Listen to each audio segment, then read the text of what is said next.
The 1990s. As you recall, President George Herbert Walker Bush took office in January of 1989. One of President Bush's major foreign policy concerns was Iraq and dictator Saddam Hussein. He was right to be concerned with this issue. In August of 1990, Hussein claimed that the oil-rich nation of Kuwait was really part of Iraq. Hussein's army invaded Kuwait and soon began to move towards Saudi Arabia. President Bush knew that we could not allow this ruthless dictator to take over oil-rich nations of the Middle East because Kuwait and Saudi Arabia controlled 1/2 of the world's oil reserves. On January 16, 1991, President Bush ordered a massive air assault against Iraq. This became known as Operation Desert Storm, one of the first of the Persian Gulf Wars. By February, President Bush had announced a ceasefire. Operation Desert Storm was over and Kuwait was liberated. Another concern for President Bush was the famine in Somalia and Ethiopia. With help from the United Nations, the United States was able to help these and other nations suffering from drought and the lack of food. Third world nations like Somalia and Ethiopia continue to be a concern for the world.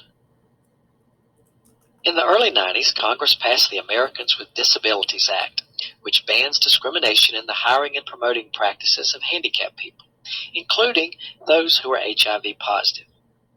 Other minorities were helped in the 1990s with new affirmative action programs.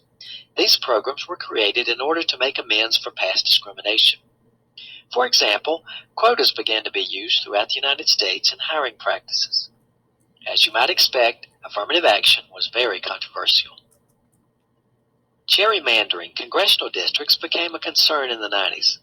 North Carolina was at the front of this controversy as our General Assembly made several attempts to insert a new 12th congressional district following the 1990 census.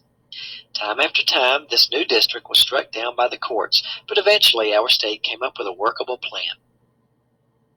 During the early 90s, the economy faltered. Our trade deficit began to grow. We're still importing many more goods than we're exporting. President Bush was successful in appointing the second African American to the United States Supreme Court, Clarence Thomas. Creating some difficulty for Thomas's approval from the Senate, he had been accused of sexual harassment by former co-worker Anita Hill. Justice Thomas was eventually confirmed by the Senate after a long and contested confirmation process.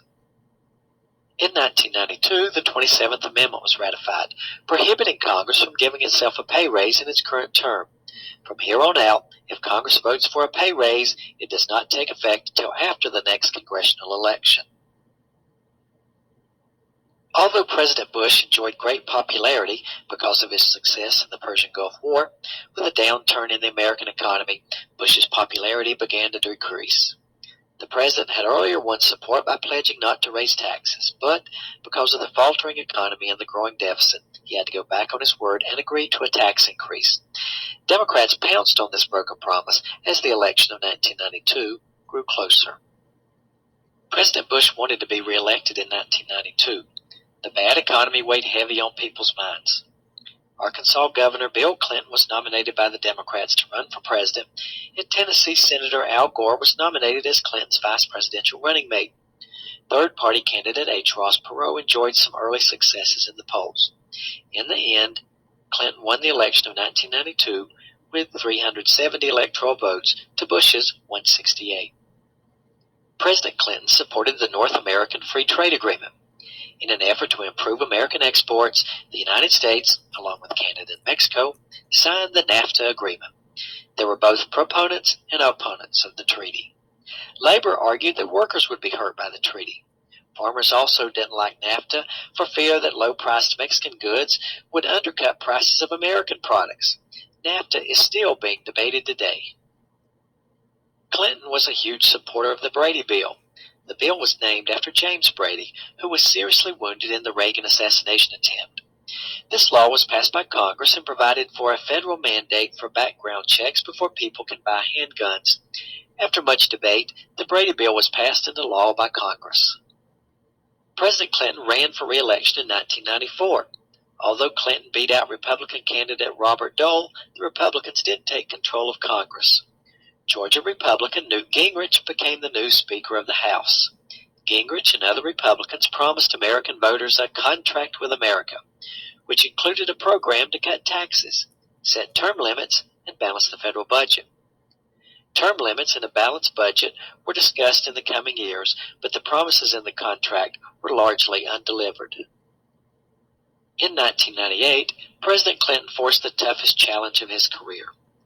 Clinton had an extramarital affair with a White House intern. Upon questioning before a grand jury, Clinton denied ever having sexual relationship with this young intern. Eventually, Clinton was forced to admit to the allegations and was accused of lying to a grand jury. In December of 1998, the House of Representatives voted to impeach President Clinton. Although he was acquitted by the Senate trial, the issue tarnished the image of the president for the remainder of his time in office.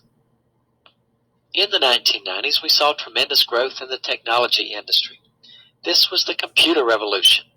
Bill Gates grew the largest of the high-tech businesses, Microsoft. It was with the growth of the economy, and specifically technology, that Americans peered hopefully into the coming of a new century.